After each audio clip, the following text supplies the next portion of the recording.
Good morning guys, welcome back to my channel Nitish story ব্লগে তোমাদের সবাইকে জানাই স্বাগত। তোমরা সবাই কেমন আছো? আশা করি তোমরা যে যেখানে আছো সুস্থ আছো, ভালো আছো। আর এখন বাজে সকাল 8:30। তো এখন থেকে আমার ব্লগটা শুরু করলাম। তো অন্যান্য দিনের থেকে আজকে আমার আরও একটু দেরি হয়ে গেল ব্লগটা শুরু করতে। তো আজকে মোটামুটি সকালবেলার আশিবাসি কাজ সব কিছু করে নিয়ে তারপর আমার ব্লগটা আমি শুরু করলাম। তো ঘুম থেকে উঠেই আমি আগে ঘর ঝাড় দিয়ে নিলাম। তো আর আজ একটু তাড়াতাড়ি জামা কাপড়গুলো কাচাকাচি করে দেখো ছাদে এসেছি মেলে দিতে। তো সকাল সকাল জামা কাপড়গুলো মেলে দিলে সকাল সকাল শুকিয়ে যাবে।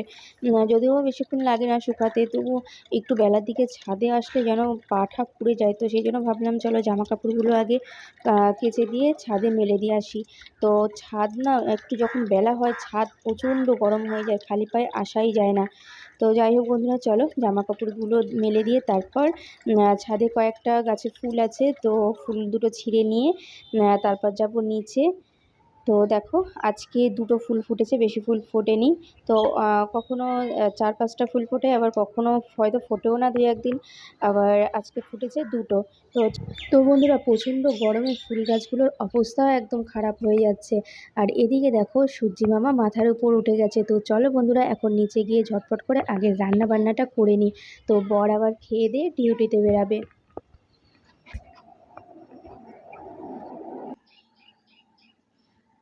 তো বন্ধুরা দেখো, আমি ভাত বসিয়ে দিয়েছি আর এখানে মুসুরির ডাল বসিয়েছি।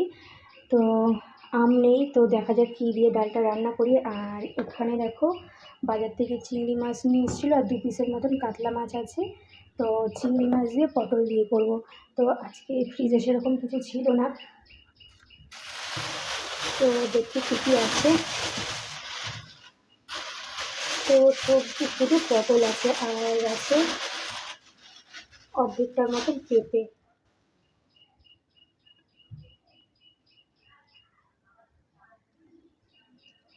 তো চিংড়ি পটল রান্না করব আর ডাল করব। আর বাজারে যদি যায় তো তারপর দেখা যাক কী রান্না করি। তো বন্ধুরা, সারাদিন যা যা করি সেই কাজকর্মগুলোই তোমাদের সাথে সব কিছু শেয়ার করি। আর রান্না বান্না বা যে কোনো কাজের সময় একটা ক্যামেরা সেট করা, সেটাকেও অনেক সময় দিতে হয়। কারণ এদিক ওদিক করে ক্যামেরাটাকে রাখতে হয়। তো অনেক সময় হয়তো কখনো মশলার কৌটোর পিছনে হেলান দিয়ে রাখি, কারণ সব সময় ট্রাইপড সব জায়গায় রাখা যায় না। তো সে কারণে এগুলোর পিছনে ক্যামেরা সেটিং করতে মোটামুটি অনেকটা সময় চলে যায়। তো যাই হোক, এভাবে টুকটাক করে সারাদিন ভিডিও করি আর সেগুলো তোমাদের সাথে শেয়ার করি। আর ভিডিও করা সত্যিই অনেক কষ্ট, বিশেষ করে এডিটিং করতে তো অনেকটা সময় লাগে। তো ভিডিও তো করলামই, কিন্তু সারাদিন পর আবার সেই ভিডিওটাকে এডিট করতে অনেকটাই সময় দিতে হয়। তো বন্ধুরা, প্লিজ তোমরা আমাকে সাপোর্ট করো। আর বন্ধুরা, কষ্ট করলে একদিন হয়তো সফলতা আসবে, তো সেটা ভেবেই ভিডিও আমি করে যাচ্ছি এখনো পর্যন্ত।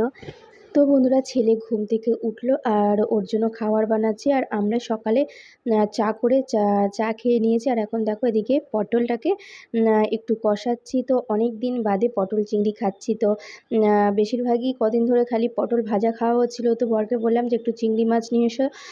তো সেজন্য দেখো আগের দিন চিংড়ি মাছ নিয়ে এসেছিলো বাজার থেকে। তো সেই চিংড়ি মাছটা দিয়ে পটল রান্না করছি। আর চিংড়ি পটল খেতে দারুণ লাগে। এমনিতেও চিংড়ি মাছ যাতেই দেওয়া হবে সেই তরকারি অনেক অনেক স্বাদ হয়। তো চলো বন্ধুরা, এখন তরকারিটা আগে করে নিই। তো বন্ধুরা, ফ্রিজে সেরকম সবজি ছিল না, তো তারপরেও ফ্রিজ খুলে দেখছিলাম যে ডোরের কাছে একটা বেগুন ছিল।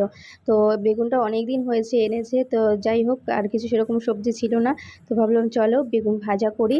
তো দেখো আমি বেগুনের মধ্যে একটু লবণ, হলুদ আর সাথে একটু বেসন মেখে নিচ্ছি। তো একটু বেসন মেখে নিলে না বেগুন ভাজাটা বেশ মচমচে হয় আর খেতেও দারুণ লাগে। তো চলো আজকে ডালের সাথে বেগুন ভাজা করব। তো বন্ধুরা, মোটামুটি আমার সমস্ত রান্নাই হয়ে গেছে। তো দেখো এখানে করেছি বেগুন ভাজা আর 2 পিসের মতন কাতলা মাছ ছিল, তো কাতলা মাছ ভাজা করলাম।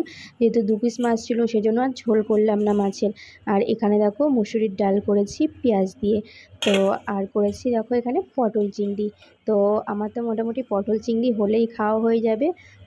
তো দেখো একদম লাল লাল পটল চিংড়ি। তো দেখে তো মনে হচ্ছে ভালোই লাগবে খেতে। তো চলো, এই হলো দুপুরের রান্না। তো বন্ধুরা এখন বাজে বেলা 1:30 আর আমার রান্নাবান্না অনেকক্ষণ আগেই হয়ে গেছে। তো ঘরের কাজও সব কিছু হয়ে গেছে, ঘর মোছা বাসন ধোয়া সব কিছুই হয়ে গেছে। আর ছাদ থেকে দেখো সকালে যে জামা কাপড়গুলো মেলে দিয়েছিলাম তো সেগুলো সব শুকিয়ে গেছে। তো এগুলো এখন ভাঁজ করবো, ভাঁজ টাজ করে তারপর যাবো স্নান করতে। আর আমরা গেছিলাম ধর্মতলা, সিলেদাসের জুতো কিনতে গেছিলাম। তো এই দেখো বন্ধুরা, এখানে আছে দুটো জুতো আর ছেলের জন্য ব্যাগ কিনতে গেছিলাম। চলো তোমাদেরকে একবার প্যাকেটগুলো খুলে দেখাচ্ছি।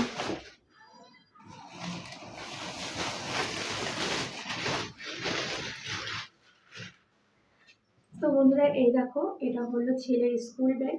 তো ওখানের ব্যাগগুলো সত্যি খুবই ভালো, কোয়ালিটি ভালো। তো সেই জন্য এত দূর থেকে আমাদের এখান থেকে মোটামুটি আমরা যেখানে থাকি সেখান থেকে ধর্মতলা খুব একটা বেশি দূর না, তাও বাড়ির কাছেও নয় বা, কিন্তু ওখানে ব্যাগ তারপর জুতোর কোয়ালিটি এত ভালো, তো সেই জন্য ওখান থেকেই নিয়ে এসেছি। তো দেখো,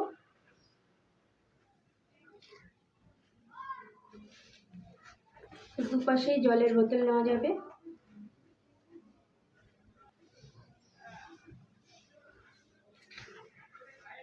আর অনেকগুলো চেন আছে।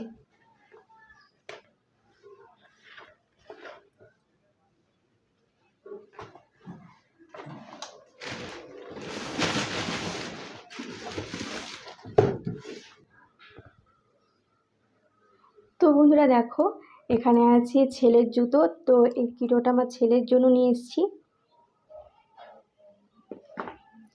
আর এটা হলো আমার বরের জুতো।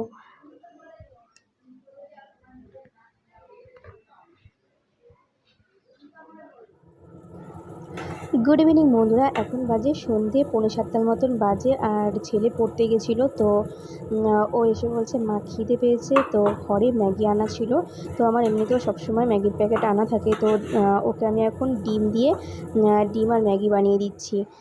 তো বন্ধুরা আমি ডিমটাকে একটু ফ্রাই করে নিয়ে তারপর ম্যাগিটা করছি আজকে। তো এইভাবে করলে আমার ছেলে অনেক ভালো খায়। তো মাঝে মাঝে একটু ঝোল ঝোল করে দিই, আবার মাঝে মাঝে এইভাবেও করে দিই।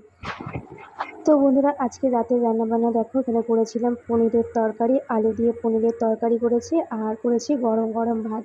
তো বন্ধুরা যাই হোক, আজকের ভিডিওটা বেশি বড় করে নিই। তো চলো আজকের মতন এখানেই এন্ড করবো। যদি তোমাদের আমার ভিডিও ভালো লেগে থাকে অবশ্যই লাইক করো, কমেন্ট করো আর সাবস্ক্রাইব করে আমার পাশে থেকো, আর পাশে থাকা বেল অন করে দিও। তো চলো বন্ধুরা, টাটা, দেখা হচ্ছে আবার পরের ব্লগে। তোমরা সবাই ভালো থেকো, সুস্থ থেকো।